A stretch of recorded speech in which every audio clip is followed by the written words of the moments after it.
Selamat datang ke channel Cik Genas.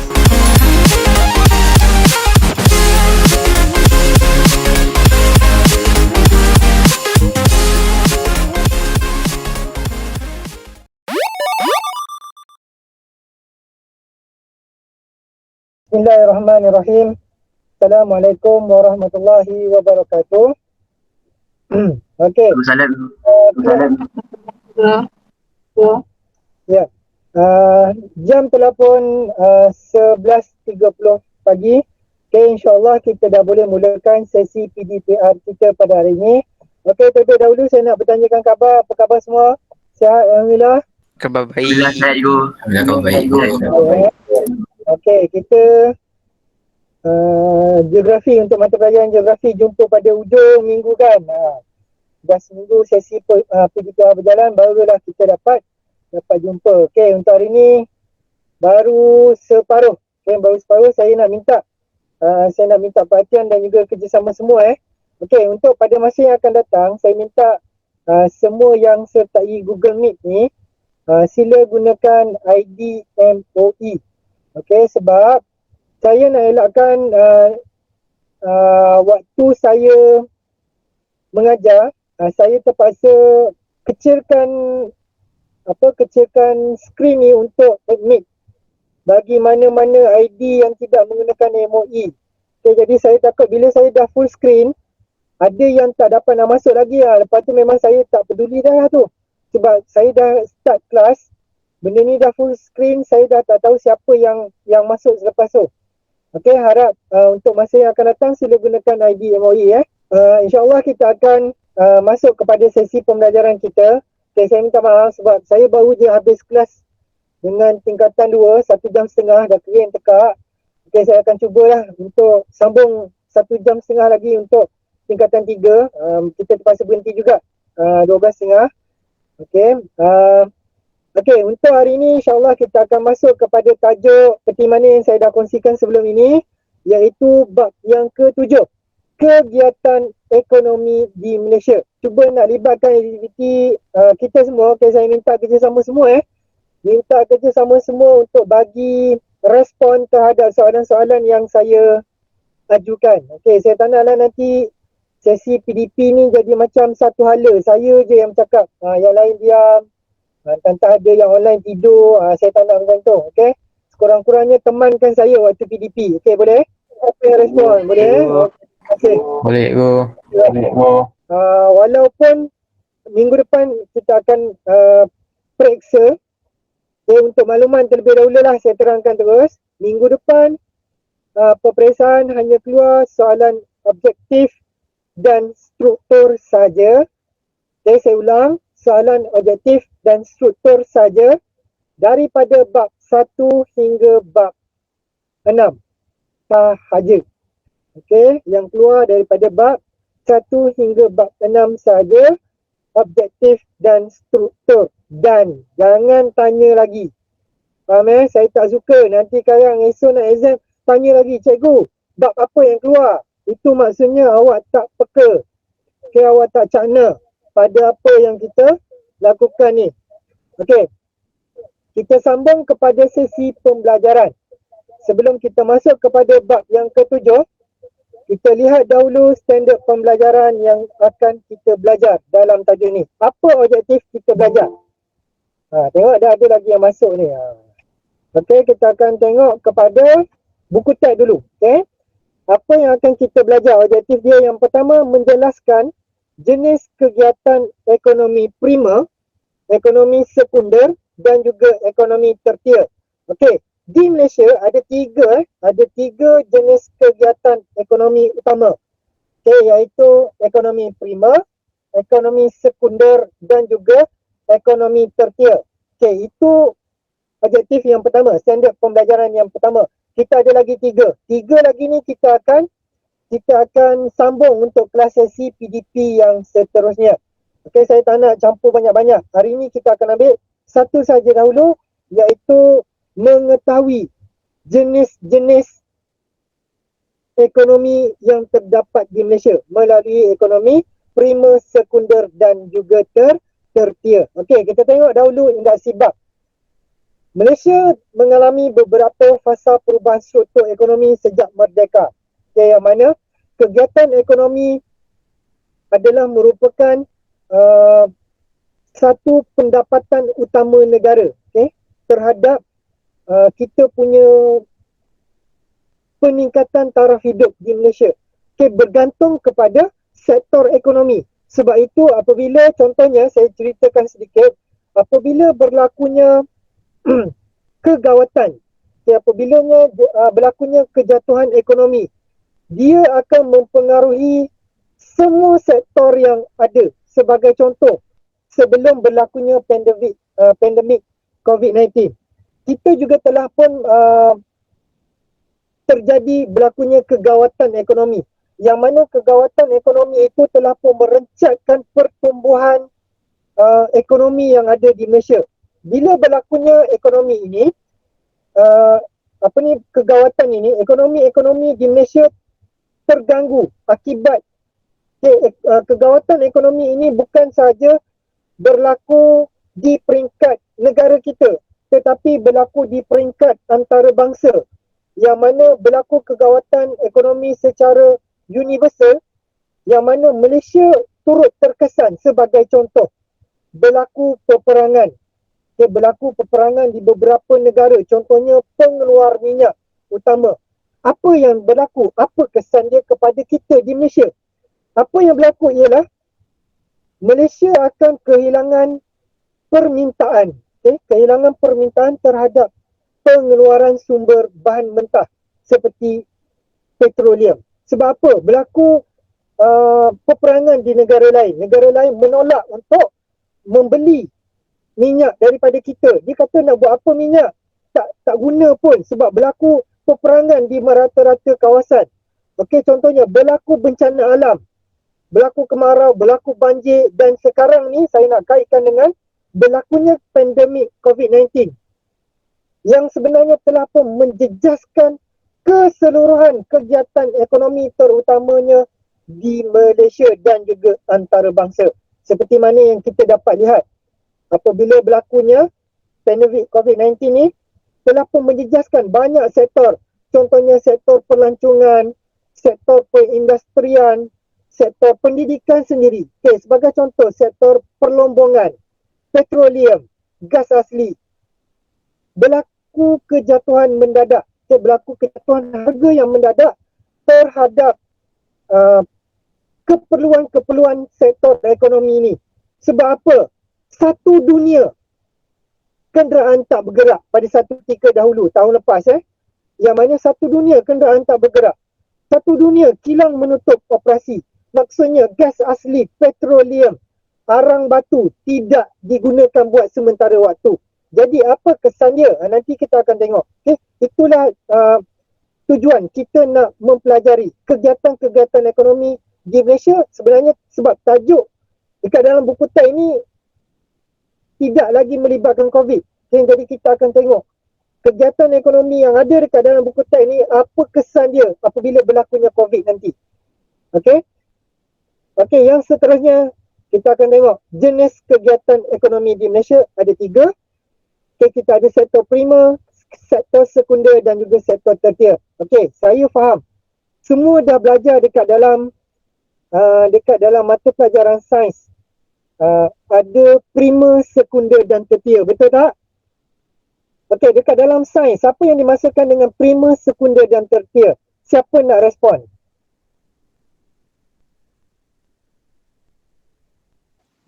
Premium pengeluar.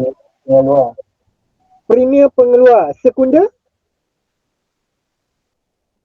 Ataupun dia guna istilah lain. Saya tak faham ni. Mungkin saya silap. Dekat dalam sains ada guna sektor sekunder tak? Dalam PSV ada. Okay, dalam PSV kita ada warna primer, kita ada warna sekunder, kita ada warna sekunder kan. Kemudian kita ada satu lagi tu, warna apa saya tak ingat. Saya dah lama tinggalkan PSV. Okey, kita teruslah kepada sesi pembelajaran kita pada hari ini. Okey, kita akan rujuk sumber bahan ABM yang telah pun disediakan oleh Cikgu Mamat dan juga Cikgu Zul Hazliah ni. Okey, saya dah dapatkan bahan ini melalui pembelian modul Okay, jadi insyaAllah kita akan sama-sama kongsikan kita akan kongsikan melalui bahan yang disediakan dan juga beberapa video video-video perkongsian daripada cikgu-cikgu geografi seluruh Malaysia, okay, berdasarkan tajuk yang ini. Okay, kita akan lihat kepada yang pertama, jenis kegiatan ekonomi di Malaysia. Okay, pengenalan. Malaysia adalah merupakan salah sebuah negara yang membangun, yang sedang membangun sekarang ini di rantau Asia. Seperti mana yang kita dah belajar waktu tingkatan 2 dulu, kita belajar iklim. Bila masa tingkatan 2 kita dah belajar iklim yang lebih luas, iaitu iklim di beberapa buah benua. Tapi fokus kita adalah di negara Asia. Okey, kepesatan pembangunan ini disokong oleh pelbagai kegiatan ekonomi yang berkembang maju sewaktu buku teks ini dibina. Okey, dibina. Bukan ceritanya sekarang. Okey, awak jangan bandingkan dengan yang sekarang. Awak kata sekarang ni kita banyak berlakunya penguncupan, okey, dari segi kegiatan ekonomi. Okey, itu berlaku disebabkan oleh pandemik. Okey, kita tengok yang seterusnya. Malaysia bertuah kerana dianugerahkan dengan pelbagai sumber semula jadi. Sebagai contoh, kita dah belajar dalam tajuk-tajuk bab 4, 5 dan 6. Kita ada banyak sumber semula jadi. Contohnya seperti tumbuh-tumbuhan, kita ada hidupan liar. Okey, dan juga dipengaruhi oleh iklim khatulistiwa yang membolehkan kegiatan ekonomi dijalankan hampir sepanjang tahun. Okey, kita amat bersyukur kerana kita tidak seperti di negara-negara yang mengalami iklim 4 musim. Okey, yang mana ada ketika sektor-sektor ekonomi mereka terganggu. Okey, terhenti disebabkan oleh berlakunya perubahan 4 musim. Okey, berlakunya perubahan 4 musim yang mengganggu sektor ekonomi mereka di sana. Okey, sebagai contoh, bila berlakunya musim sejuk, banyak kesan yang terjadi apabila mereka terpaksa menutup operasi. Contohnya seperti lapangan terbang terpaksa ditutup. Sebab apa? Pada musim sejuk, salji begitu banyak menyebabkan kapal terbang tidak boleh mendarat di kawasan lapangan terbang. Apabila banyak sektor-sektor ekonomi tidak dapat dilaksanakan kerana jalan raya penuh dengan salji sehingga tebal bermeter-meter tingginya. Okey, bila berlaku musim panas, kebanyakan sekolah di luar negara mereka melaksanakan aktiviti summer camp. Okey, pada ketika itu mereka akan cuti sekolah. Tidak macam kita di Malaysia. Kita dapat menjalankan sesi persekolahan sepanjang tahun daripada awal tahun sehinggalah hujung tahun. Itu salah satu keistimewaan kita di Malaysia. Okey, kita tengok kepada yang seterusnya. Boleh rujuk buku teks tingkatan 3, kegiatan ekonomi. Banyak betul yang masuk kemudian Ainan ni baru masuk ni Ainan. Okey, kegiatan ekonomi adalah merupakan kegiatan manusia yang menghasilkan pendapatan. Okey, ekonomi. Seperti kita juga, keluarga kita menjana pendapatan melalui ekonomi. Apa dia? Sebagai contoh, mak ayah bekerja, abang dan kakak bekerja. Okay, itu adalah sumber pendapatan yang mana menyediakan peluang ekonomi yang menjanakan peluang pendapatan kepada keluarga kita. Okey, kita tengok kepada poin yang kedua. Dia kata melalui kegiatan ekonomi, penduduk ataupun pekerja akan mendapat pendapatan, gaji ataupun wang. Sekarang ni kita dapat lihat apabila berlakunya kesan ini, apa yang berlaku? Siapa boleh nak kongsikan? Apabila berlakunya pandemik ni, apa kesan dia kepada penduduk? Siapa boleh kongsi? Siapa nak bercerita? Mungkin dia ada pengalaman, dia melihat mungkin ahli keluarga dia terkesan oleh kesan kegiatan ekonomi yang terpaksa, macam contoh beberapa sektor ekonomi yang mungkin terpaksa ditutup. Okey, sebagai contoh sektor pelancongan terpaksa ditutup. Sektor perindustrian ada beberapa kilang terutamanya. Kenapa? Sebagai contoh, kenapa di Negeri Sembilan semalam kes COVID-19 paling tinggi? Siapa tahu? Siapa nak cuba respon? Silakan, saya nakkan komunikasi antara kita. Siapa boleh bagi tahu apa kaitan dengan kegiatan dia, ekonomi dengan yang kita sedang hadapi sekarang ni? Akil. Saya nampak nama Akil yang naik. Siapa lagi yang boleh respon? Minta tolong. Ada 70 orang lebih kurang di sini. Saya nak respon daripada rakan-rakan kelas. 3 Islah, 3 Ikram dan juga 3 Ikhlas. Untuk respon, siapa boleh kaitkan? Kaitkan apa cikgu?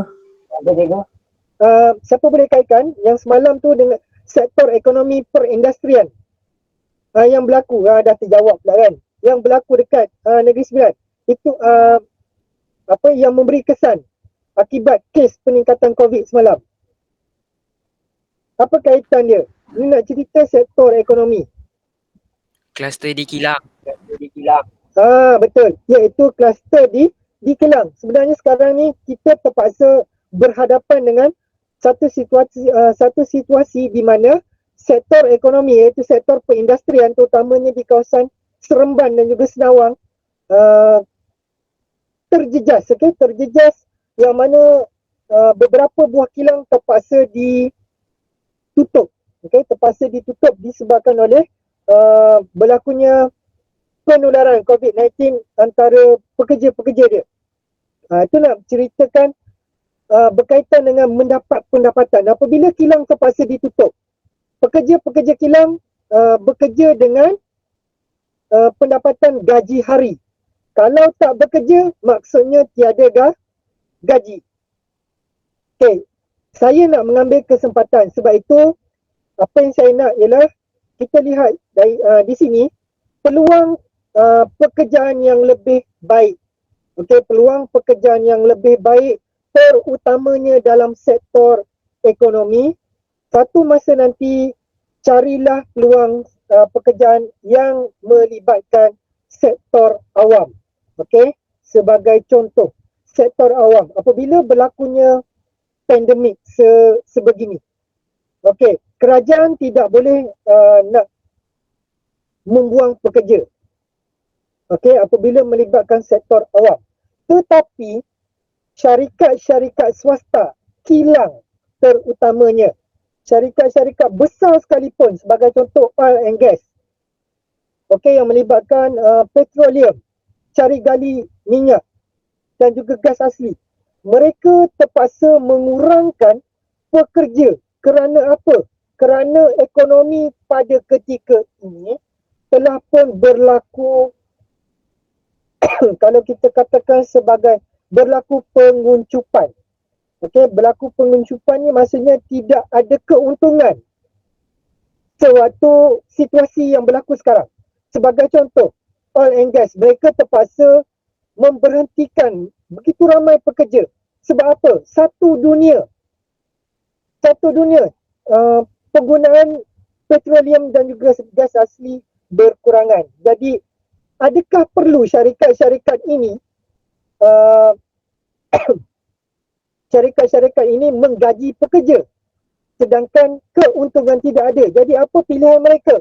Mereka terpaksa memberikan dua pilihan, sama ada bekerja dengan gaji yang kurang ataupun berhenti kerja. Okey, berbeza dengan sektor awam. Berlaku situasi seperti sekarang. Awak tengok contoh seperti frontliner, doktor, yang melibatkan kesihatan, keselamatan, pendidikan. Mereka, kerajaan tidak ada pilihan. Sebaliknya terpaksa menggaji walaupun kita dalam situasi macam ni.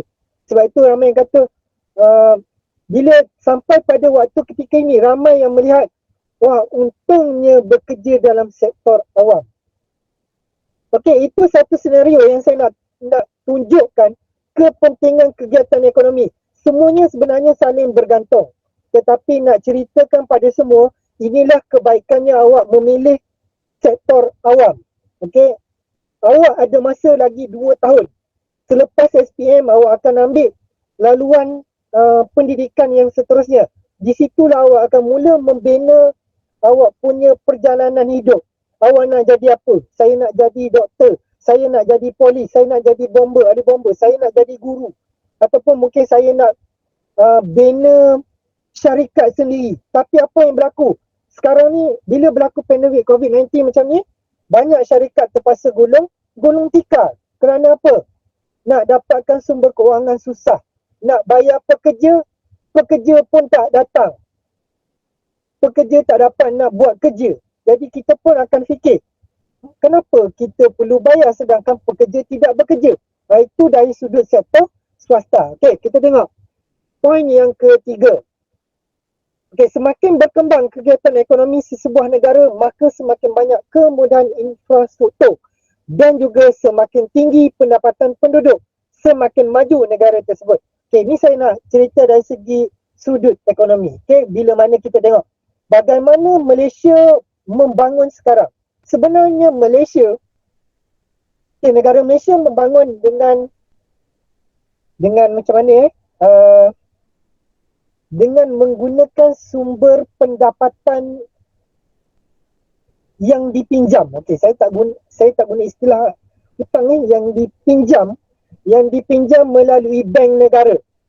Okey, kita pinjam sejumlah wang dalam kadar yang begitu besar untuk tujuan pembangunan ekonomi.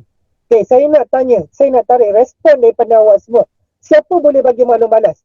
Apa antara contoh yang awak tahu yang Malaysia sampai terpaksa pinjam duit dengan bank negara?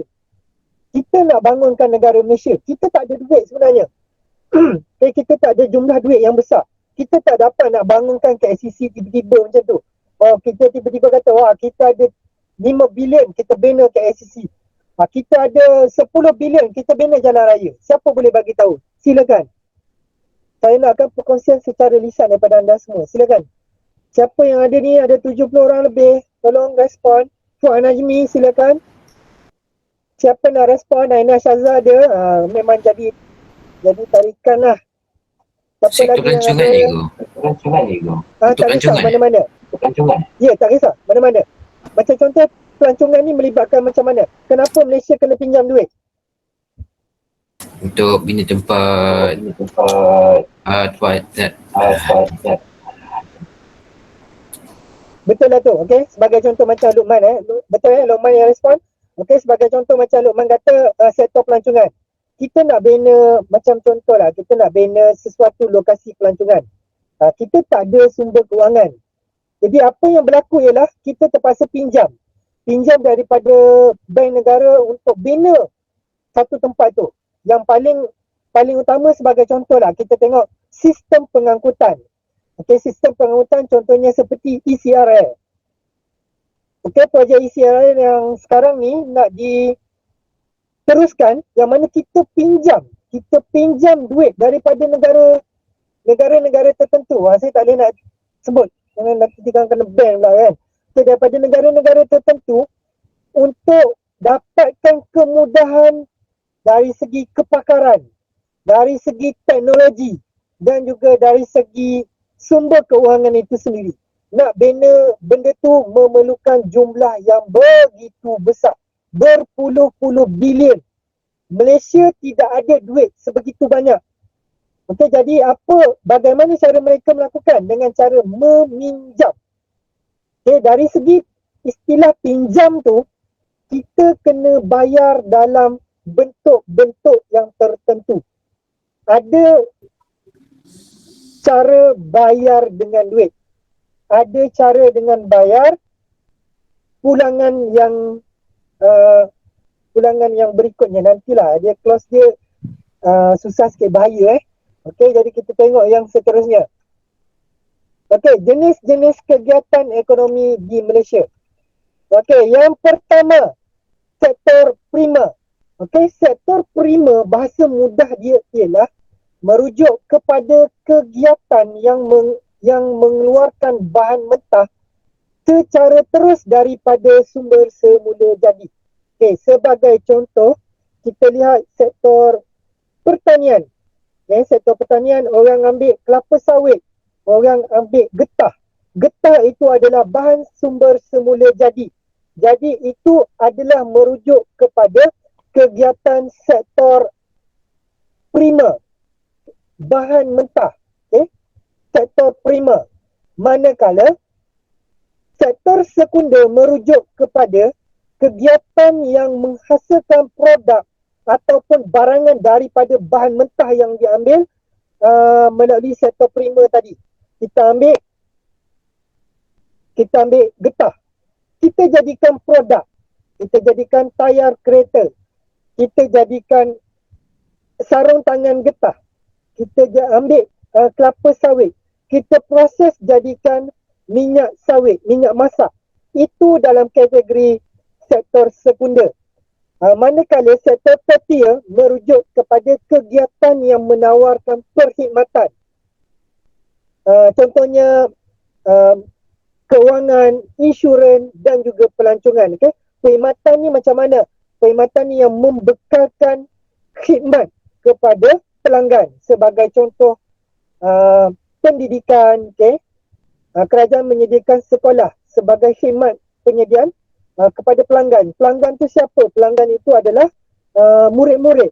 Okey, kewangan melibatkan siapa? Melibatkan institusi perbankan.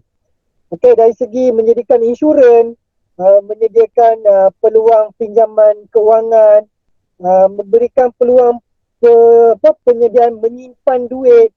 Kita ada banyak duit, kita ada duit berjuta-juta.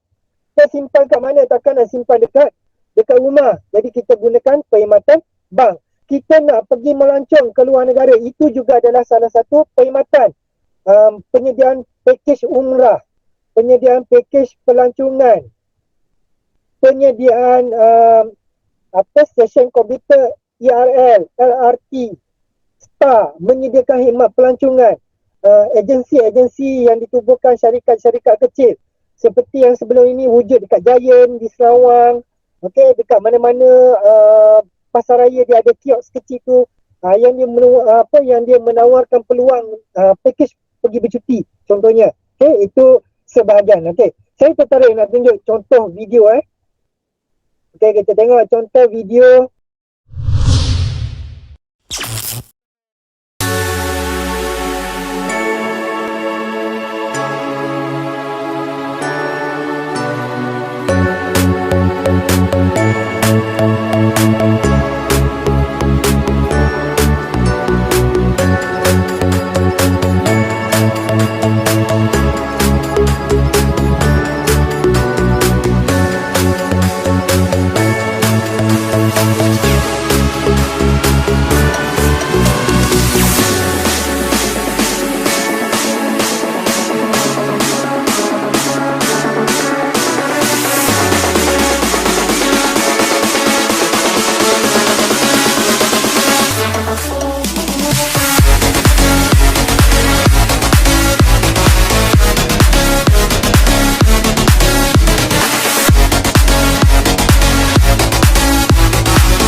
sebut sedikit berkaitan dengan tajuk yang kita pelajari pada hari ini.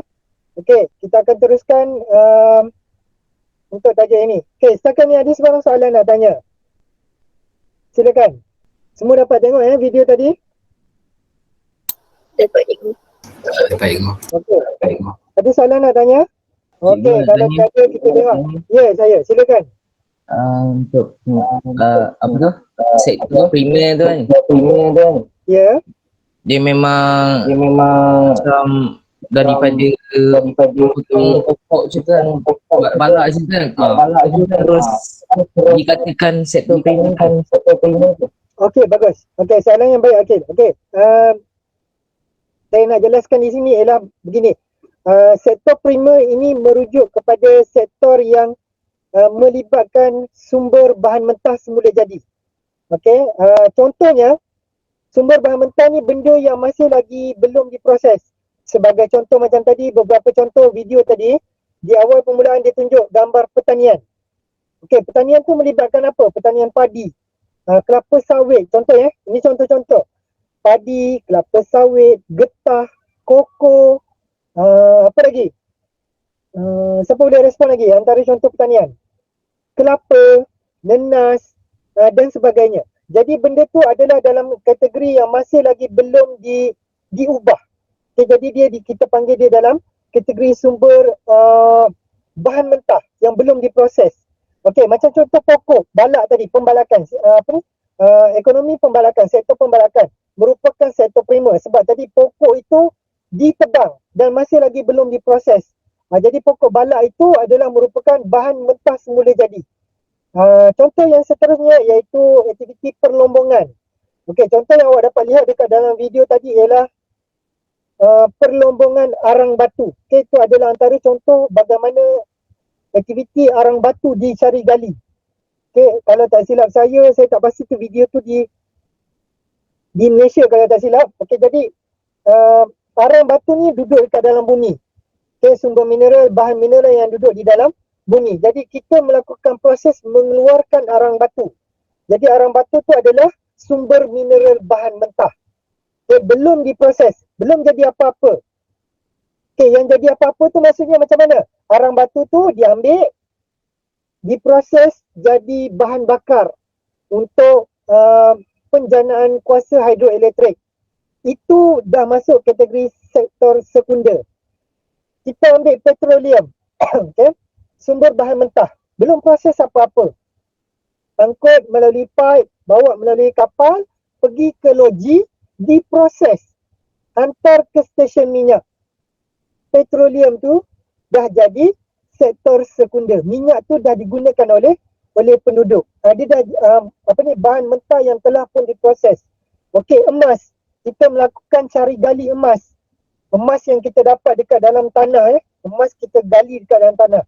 Dia dalam bentuk serbuk dan juga ketulan. Kita hantar dia ke kedai.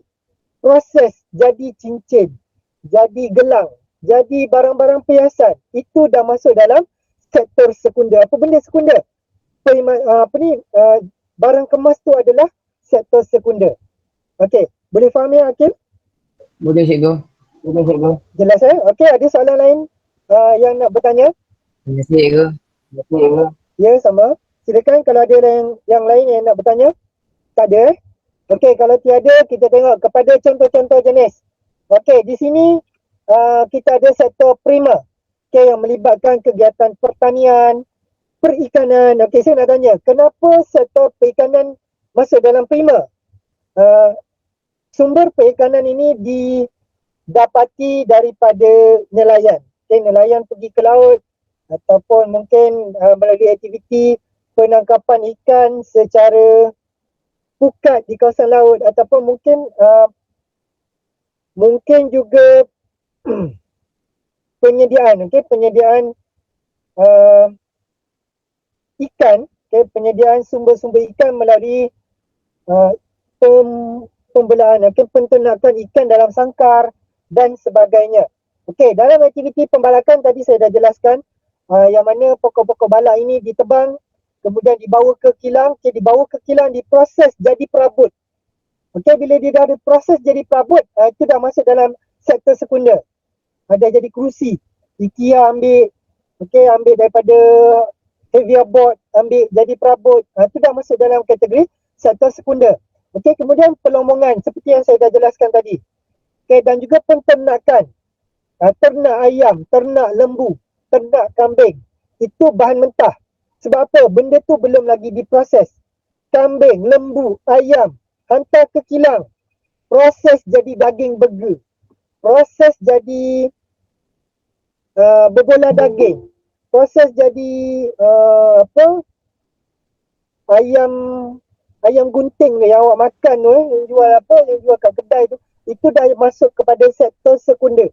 Dia adalah merupakan bahan mentah yang telah pun diproses.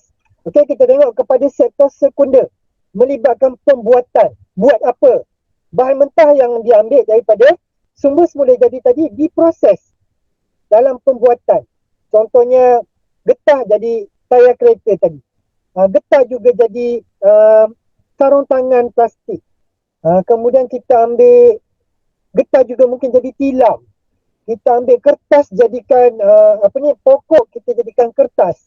Kemudian kita macam-macam lagi seperti contoh dalam sektor perindustrian. Sektor perindustrian yang melibatkan begitu luas sektor perindustrian paling besar. Semua benda yang dihantar ke kilang diproses jadi barang yang kedua, itu masuk dalam sektor sekunder. Dalam sektor pembinaan pula. Kenapa sektor pembinaan masuk dalam sektor sekunder? Sebab kita ambil batu, sebagai contoh, kita ambil batu, kita ambil pasir, kita proses jadi bangunan. Itu dah masuk dalam sektor kedua, sektor sekunder. Seperti mana yang kita lihat sekarang ni, bangunan-bangunan tinggi, rumah, bangunan-bangunan kedai, bangunan-bangunan pencakar langit, itu masuk dalam sektor sekunder. Sebab itu kita kena faham, apabila kerajaan mengumumkan beberapa sektor ekonomi, contohnya bila berlaku pandemik COVID-19, contohnya sektor sosial, waktu PKP lockdown ini tidak dibenarkan sama sekali. Apa dia sektor sosial? Sektor sosial melibatkan antara contoh aktiviti kita beriadah, kita melancong, kita melakukan aktiviti luar. Itu tidak dibenarkan. Sektor ekonomi, dia kata kita hadkan sebagai contoh. Pendidikan tutup, sosial, pendidikan juga dalam sosial tutup. Jadi sekolah tak dibenarkan beroperasi. Jadi apa kaedah yang kita buat adalah kaedah pembelajaran menggunakan atas talian. Itu antara sektor nak suruh faham antara jenis-jenis sektor ekonomi yang ada di Malaysia. Kemudian kita ada sektor tertier. Sektor tertier ni, kita ada pengangkutan, kita ada kereta api, kita ada bas, kita ada teksi. Kemudian perniagaan, ini yang menutup perniagaan-perniagaan yang ada sekarang. Sebagai contoh, kerajaan dah tetapkan, kedai boleh beroperasi daripada jam 8 pagi hingga jam 8 malam, bergantung mengikut fasa PKP. Kemudian kita ada perkhidmatan. Sebagai contoh, sehari 2 hari ni, siapa tahu apa benda perkhidmatan yang terkendala sekarang? Siapa boleh respon? Benda ni baru berlaku sehari 2. Siapa nak cuba respon antara contoh-contoh perkhidmatan yang terjejas akibat daripada langkah-langkah beberapa sektor perkhidmatan yang melakukan benda ni. Iaitu perkhidmatan perkhidmatan teksi antaranya. Yang terbaru semalam dan juga yang seterusnya ini dalam satu tempoh, saya bukan kata benda ni berpanjangan, iaitu perkhidmatan kurier. Siapa yang sedia maklum tular beberapa hari yang lalu, perkhidmatan kurier JNT dan beberapa lagi perkhidmatan kurier di daerah sekitar Seremban terpaksa ditutup kerana pekerja-pekerja mereka disahkan positif COVID-19.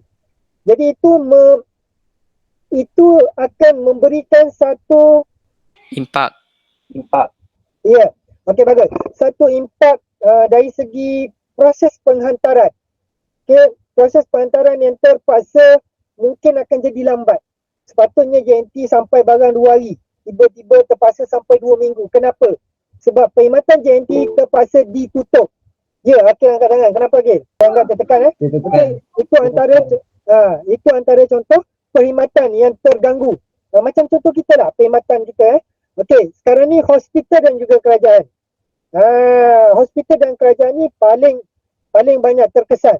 Sebagai contoh, siapa yang ada masalah kesihatan, sakit, nak beranak, mungkin berlaku masalah kesihatan, semput, terpaksa menerima rawatan di hospital, apa yang berlaku?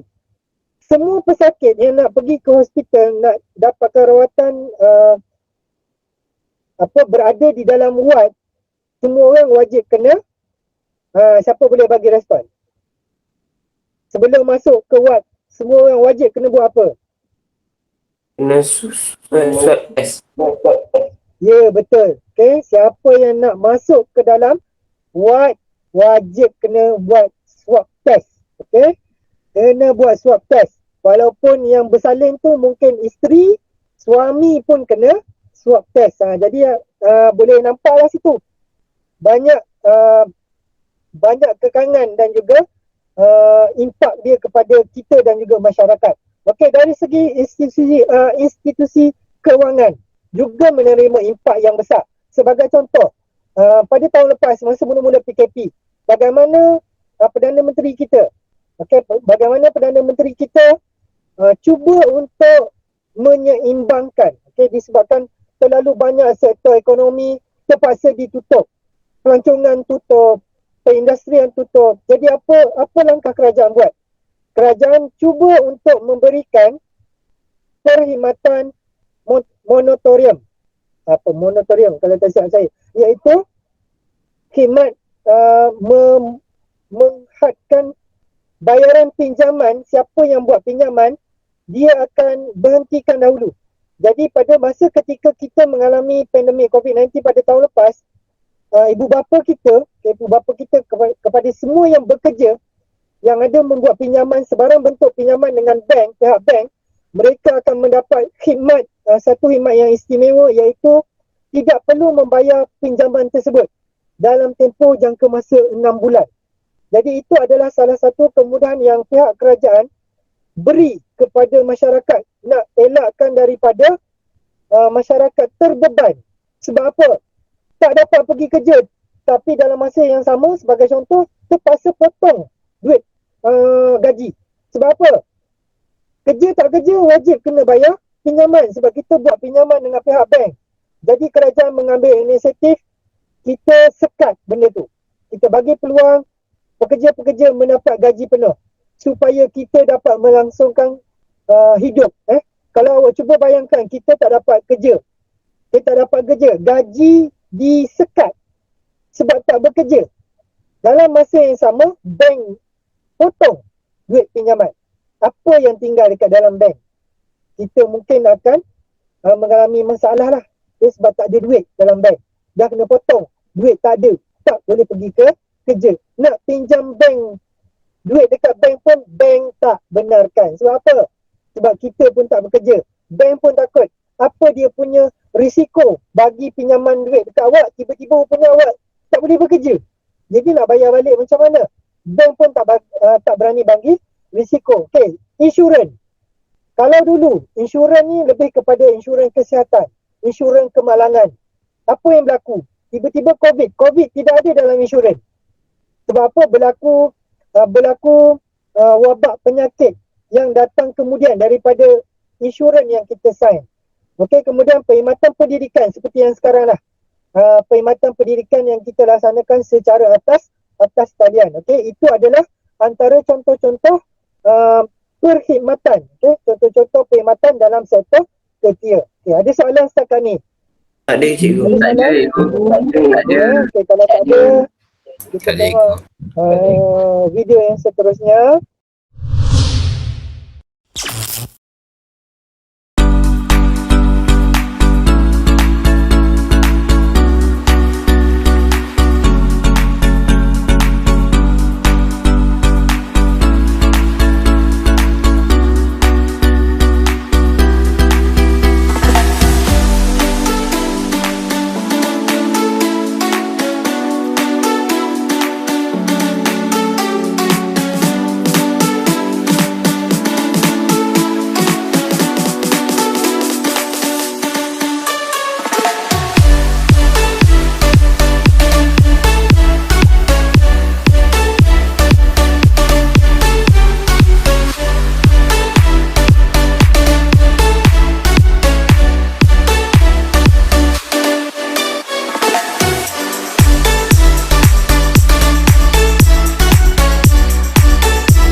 video yang kita dapat lihat. Okay, kita tengok set of prima. Okay, kita ada baki lebih kurang 10 minit lagi. Okay, ini seperti yang mana saya telah terangkan. Okay, kemudian antara contoh-contoh sektor prima adalah seperti sektor pembalakan. Okay, ini kegiatan pembalakan yang berlaku di negara kita. Kemudian ini adalah merupakan sektor perikanan, aktiviti yang dijalankan oleh nelayan, di kawasan laut. Seperti mana yang kita dah belajar dalam tingkatan 1 yang lalu. Kita negara Malaysia berada di kawasan Peta Sunda, yang mana Peta Sunda merujuk kepada kawasan perairan laut yang cetek. Jadi Malaysia ini sangat-sangat bertuah kerana kita mempunyai laut yang cetek. Jadi risiko dari segi kepelbagaian yang lain itulah, dari segi kita juga terlindung daripada lingkaran gunung berapi Pasifik dan sebagainya. Jadi perairan kita insya-Allah selamat. Jadi kegiatan ekonomi perikanan kita cukup pesat sebenarnya berlaku. Okey, kemudian disebabkan oleh faktor cuaca dan juga iklim, kegiatan pertanian sangatlah banyak giat dijalankan. Contohnya seperti dalam gambar raja ni kita ada kegiatan pertanian kelapa sawit. Siapa yang tak pernah tengok kelapa sawit, macam inilah rupa buah kelapa sawit. Yang mana buah ini diambil secara satu tandan. Jadi yang contoh abang tu yang tengah abang ni tengah kait ni, ini adalah satu tandan. Satu tandan ni berat dia hampir berbelas-belas kilogram. Jadi satu tandan ni cukup berat ni. Yang mana tandan ni lah yang akan kita proses dan hasilkan jadi minyak masak. Ini bukan minyak petroleum jadi minyak masak. Manakala gambar yang di sebelah ni menunjukkan gambar pelantar minyak. Pelantar minyak di kawasan tengah laut. Ini adalah salah satu contoh pelantar minyak yang ada di kawasan perairan, persekitaran perairan negara kita di Malaysia. Yang kita tengok contoh cerita Pascal tu, itu adalah salah satu. Ini antaranya. Yang mana nanti kalau sempat kita akan tengok beberapa contoh bagaimana kita Malaysia mempunyai satu lagi loji dan juga pelantar minyak yang bergerak, kalau tak silap saya. Nanti saya akan tunjuk contoh kalau sempat. Kita tengok dulu. Yang ni kita skip dah. Setakat nak tengok ikan ni kan, kita skip dulu. Kita tengok sektor sekunder. Sektor sekunder seperti yang saya dah terangkan. Tapi nak terangkan di sini iaitu kegiatan ekonomi yang menghasilkan produk ataupun barangan yang terbahagi kepada dua kategori, iaitu industri berasaskan sumber dan juga industri bukan berasaskan sumber. Maksud di sini, saya terus pergi kepada contoh supaya awak lebih jelas. Contoh industri berasaskan sumber. Industri berasaskan sumber ni maksudnya begini.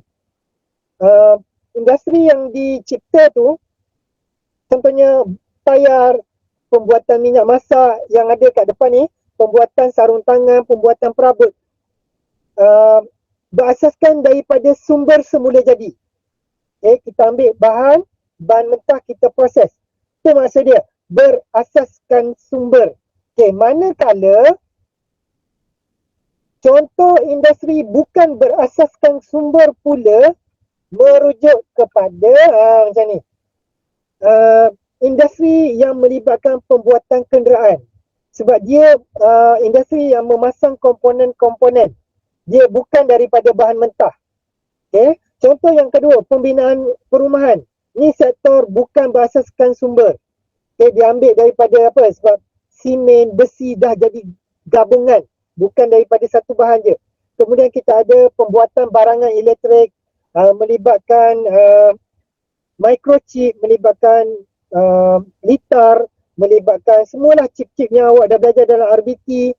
Pembuatan barangan elektrik dan juga pembuatan tekstil.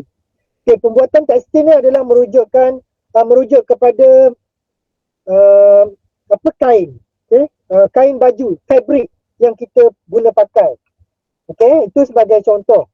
Saya tertarik nak tunjuk contoh Okey, ni nak tunjuk operasi kilang sarung tangan kenapa kita sewaktu berlaku pandemik COVID-19 melonjak tiba-tiba hari tu melibatkan ramai pekerja-pekerja kilang, terutamanya masa mula-mula dulu timbul disebabkan oleh kilang sarung tangan yang begitu banyak di Malaysia. Okey, kita tengok video ni. Kenapa masa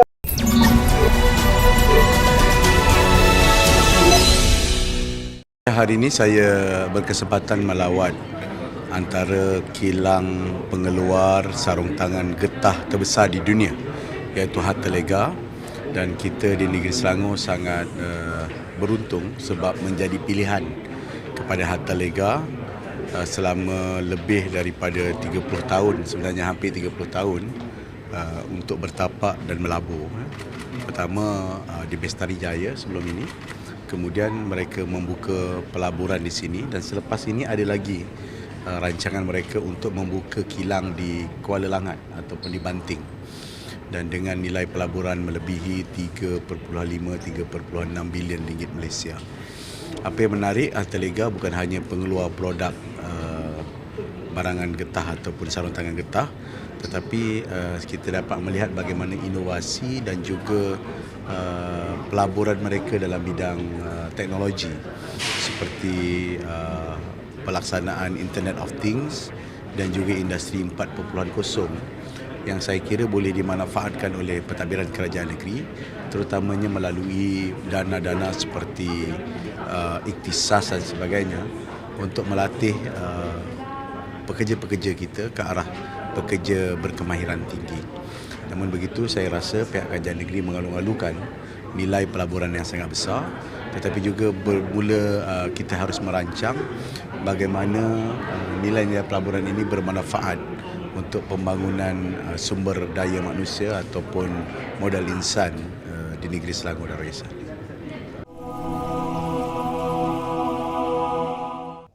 Okey, itu antara contoh salah satu sumber ekonomi yang membuka peluang kepada pelaburan daripada negara asing.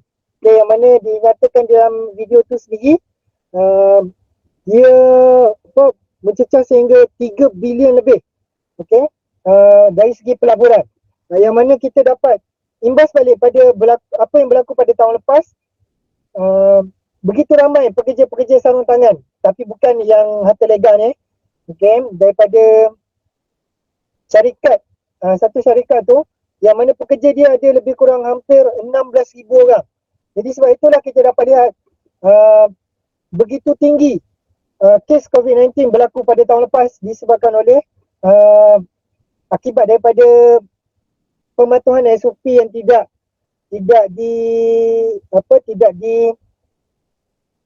digunakan secara baik. Okey. Kemudian kita tengok yang seterusnya. Okey, ada soalan setakat ni kalau ada yang nak bertanya?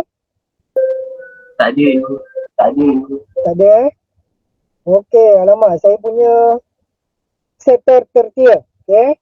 Sektor tertiar merujuk kepada ekonomi yang melibatkan penawaran perkhidmatan, kewangan dan juga insurans. Okey, seperti mana yang saya dah terangkan pada sebelumnya.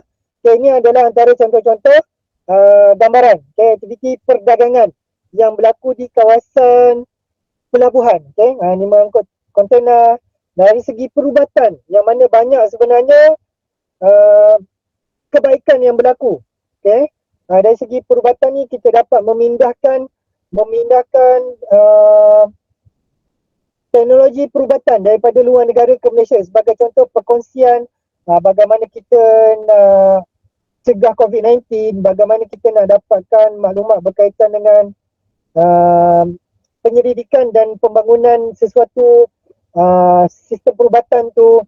Okey, dari segi pelancongan, hotel-hotel, resort dan sebagainya, dan juga perkhidmatan pendidikan.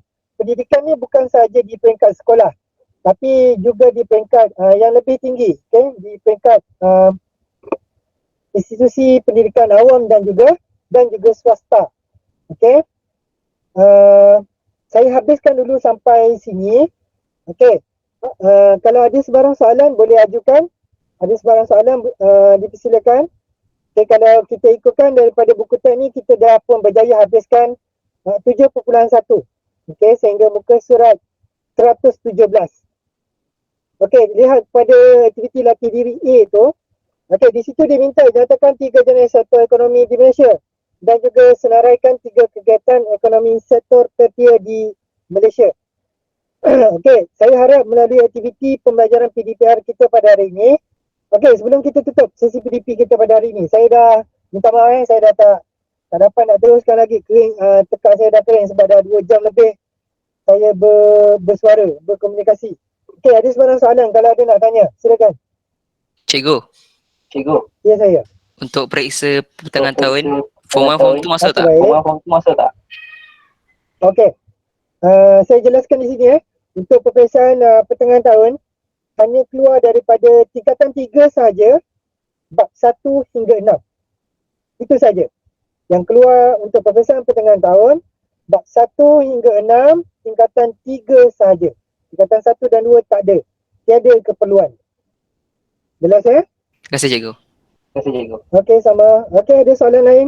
Ada yang nak tanya? Okey, sebelum saya terlupa okey, dekat dalam dekat dalam Telegram, grup Telegram saya dinyatakan di bawah tu minta tolong untuk laksanakan aktiviti pada buku kerja. Okey, saya nak tanya sekarang ni.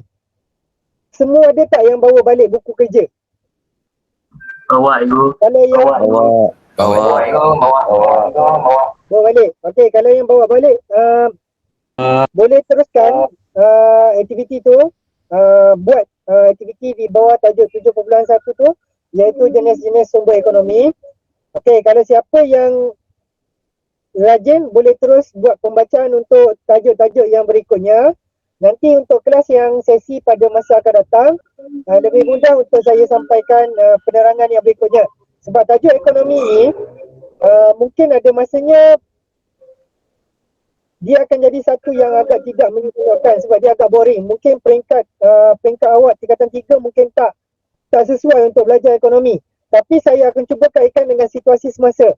Mungkin dia lebih menarik sebab kita boleh kaitkan dengan apa yang berlaku waktu COVID sekarang ni. Sebab kita semua terkesan, kita semua mengalami benda tu.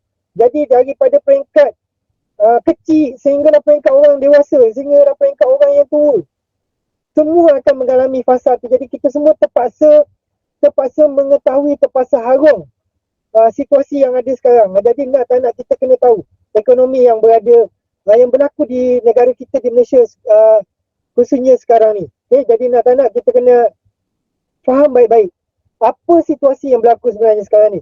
Adakah disebabkan oleh COVID-19 ni ekonomi kita terjejas? Adakah mungkin sebenarnya ada kebaikan dan ada keburukan dia?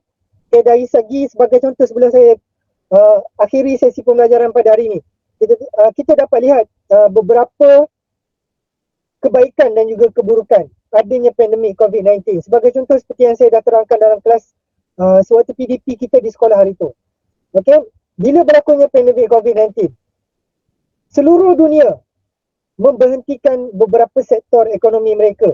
Sebagai contoh sektor pelancongan, sektor pengangkutan, sektor perindustrian mereka menutup. Okey, mereka menutup sektor-sektor tersebut. Dalam masa yang sama, apabila sektor itu ditutup, dia sebenarnya memberikan peluang kepada dunia untuk memulihkan diri dia sendiri. Kalau kita tengok kebaikan pada tahun lepas, apa yang berlaku disebabkan oleh pengangkutan tidak berlaku, pelancongan tidak berlaku, perindustrian tidak berlaku dalam tempoh yang agak lama, tempoh sebulan hingga 2 bulan. Kualiti udara seluruh dunia semakin pulih.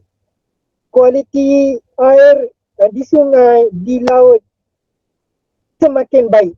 Sungai tidak lagi tercemar dalam kadar yang begitu teruk. Sungai tidak lagi seperti mana yang berlaku sebelum daripada berlakunya COVID 2019. Di Malaysia terjejas teruk. Akibat apa? Sungai Kim di Johor. Sehingga menyebabkan hampir lebih kurang 100 buah sekolah lebih 100 buah sekolah lebih terpaksa ditutup. disebabkan oleh pelepasan bahan pencemar yang dilepaskan oleh kilang ke dalam sungai Kim Kim di Johor. Awak cuba bayangkan, cerita itu baru di Malaysia, 100 buah lebih sekolah. Sekarang ini satu dunia memberhentikan sektor perindustrian dia. Jadi bagaimana kita lihat sektor perindustrian apabila ianya ditutup, dia banyak memberikan kebaikan. Kita tak nafikan dari segi peluang kebaikan yang dibekalkan, menyediakan peluang pekerjaan, memberikan kita kemudahan barangan-barangan yang sedia ada, itu kita tak nafikan. Tapi yang kita nafikan ialah dari segi pengurusan sumber mereka. Okay? Dari segi pengurusan yang mana mereka tidak dapat mengawal sumber sisa-sisa bahan domestik mereka.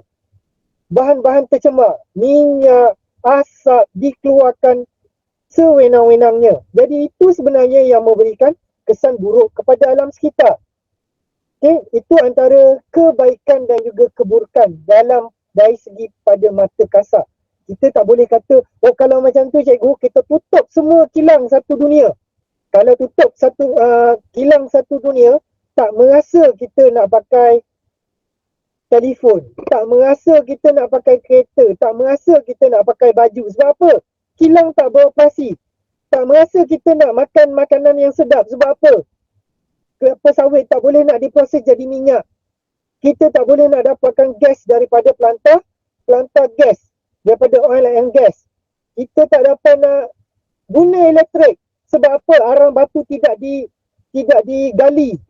Adakah kita nak berbalik ataupun kita nak gunakan sumber tenaga suria seperti mana Jepun? Boleh, tiada masalah. Tapi bukan semua tempat di dunia. Kita di Malaysia ada advantage. Sebab kita di Malaysia menerima pancaran cahaya matahari sekurang-kurangnya 8 jam sehari. Tapi bagaimana pula dekat negara-negara yang mengalami 4 musim? Ada masa musim sejuk, mereka tak terima cahaya matahari. Ada sudut di kawasan sudut-sudut dunia yang tertentu 24 jam malam. Macam mana mereka nak jana kuasa tenaga elektrik? Jadi ada banyak keburukan. Jadi kita terpaksa menerima. Kita terpaksa menerima perindustrian ini sebenarnya membekalkan satu kebaikan pada kita. Cuma bagaimana cara kita nak menguruskan dia dengan baik. Boleh, tak ada masalah kilang nak beroperasi. Tapi kena mematuhi standard. Sebagai contoh, bagaimana kita nak mengelakkan daripada situasi udara yang tercemar yang dilepaskan oleh kilang-kilang. Kilang boleh membina cerombong asap. Yang mana cerombong itu boleh dibina lebih daripada 30 meter ke udara. Tak ada masalah. Tapi apa yang berlaku? Banyak kilang-kilang dekat, tak kisahlah kilang di Malaysia ke dekat luar negara ke, kebanyakannya tidak berbuat demikian. Jadi apa yang berlaku? Asap-asap yang dilepaskan oleh kilang akan berada pada paras atmosfera yang mana kita menggunakan udara itu. Itulah yang menyebabkan persekitaran udara kita tercemar. Seperti mana kita tengok beberapa buah sungai di dunia. Antara sungai yang tercemar iaitu sungai Ganga di India. Siapa yang tengok yang viral tular pada beberapa minggu yang lepas, kes di India menjadi tinggi disebabkan oleh apa? Sebab asalnya mereka melaksanakan aktiviti keagamaan. Melakukan aktiviti keagamaan di kawasan Sungai Ganga di India. Mereka pergi beramai-ramai, tidak mematuhi SOP, pergi rapat-rapat, duduk, mandi air daripada Sungai Ganga yang dah kita tahu sungai itu cemar dan terkotor. Di situlah mereka apabila berlaku kematian, mereka bakar, abu mayat dihanyutkan. Tak dapat hanyutkan, mereka buang mayat di situ. Jadi ikan-ikan akan makan mayat-mayat tu. Sebab itu kita dah heran. Ikan-ikan tu besar, sihat, gemuk-gemuk. Sebab apa? Makan benda-benda macam tu. Okay? Sisa-sisa mayat tu sendiri kotor. Sampah begitu kotor. Mereka mandi. Dengan tujuan dia kata dapat menyucikan diri mereka. Akhirnya apa berlaku? COVID-19 sendiri kita dah kata apabila kita memerlukan persekitaran yang bersih nak mengelakkan COVID-19, sebab itu kita diminta untuk mengamalkan mengamalkan prinsip kesihatan yang baik, bersih, cuci tangan, apa semua. Tapi apa yang berlaku pada mereka? Mereka pergi mandi air yang kotor tu, menyebabkan mereka dijangkiti oleh COVID-19. Itu banyak kesan air yang kotor. Ditambah juga dengan pembuangan daripada sisa-sisa penduduk masyarakat di India terutamanya, dekat luar negara, di China juga, okay? Perlepasan asap udara yang begitu kotor sehinggakan masyarakat di sana majoritinya terpaksa memakai penutup muka setiap hari, bukan disebabkan oleh COVID. Okay, kita di Malaysia ni baru je lagi pakai penutup muka, itu pun disebabkan oleh COVID. Di negara China, mereka antara salah satu negara yang mempunyai persekitaran udara yang begitu kotor di dunia, sehingga kan dalam kehidupan seharian mereka terpaksa pakai mask. Benda ni bukan baru berlaku setahun dua, dah berlaku lama lagi dah. Kita ni baru nak pakai, mereka dah pakai lama. Okay, itu antara perkongsian yang saya dapat berikan lah. Nanti insyaAllah kita akan sambung dekat dalam subtopik yang seterusnya. Okey, kalau tidak ada apa-apa yang nak tanya, okay, saya buka dulu kalau ada yang nak tanya. Seorang respon, kalau ada siapa yang tak nak tanya, saya akan tutup lah sesi PDPR kita pada hari ini. Tak ada cikgu. Tak ada. Okey, baik. Alhamdulillah. Saya harap aktiviti PDPR kita hari ini dapat mencapai objektif pembelajaran kita pada hari ini. Okey, insyaAllah selepas ini saya akan cuba untuk compile balik video YouTube, video rakaman ini. Saya akan upload balik dekat YouTube. Jadi sekiranya kepada siapa yang nak cuba revise balik untuk belajar ataupun mungkin untuk jadikan benda tu sebagai satu penambahan maklumat di luar waktu PDP, boleh manfaatkan. Cuma jangan salah gunalah, okey? Cuma jangan salah gunakan medium ni. Maksud saya begini, saya mengambil beberapa keratan video daripada guru-guru yang lain. Saya takut nanti awak postkan benda ni pada orang luar. Orang kata, okey, ni video yang disampaikan oleh cikgu saya. Sebenarnya bukan. Saya memanfaatkan fungsi video yang disediakan oleh cikgu-cikgu, yang disediakan bahan-bahan bantu mengajar tu. Jadi saya memanfaatkan benda tu untuk memudahkan sesi pengajaran dan pembelajaran awak semua. Jadi jangan salah faham ya. Saya memanfaatkan, bukan saya menggunakan benda tu untuk tujuan peribadi saya. Tapi saya sediakan tu dekat dalam YouTube tu untuk kemudahan awak semua. Okey, itu saya terpaksa jelaskan supaya tak berlaku salah faham. Okey, kalau tak ada apa-apa, insyaAllah kita jumpa di masa yang akan datang. InsyaAllah hingga berjumpa lagi. Assalamualaikum warahmatullahi wabarakatuh. Waalaikumsalam. Waalaikumsalam. Terima kasih cikgu. Terima kasih cikgu. Terima kasih cikgu. Terima kasih cikgu. Terima kasih cikgu. Terima kasih cikgu. Terima kasih cikgu. Ya, sama. Terima kasih cikgu. Sama. Terima kasih cikgu. Ya, sama-sama.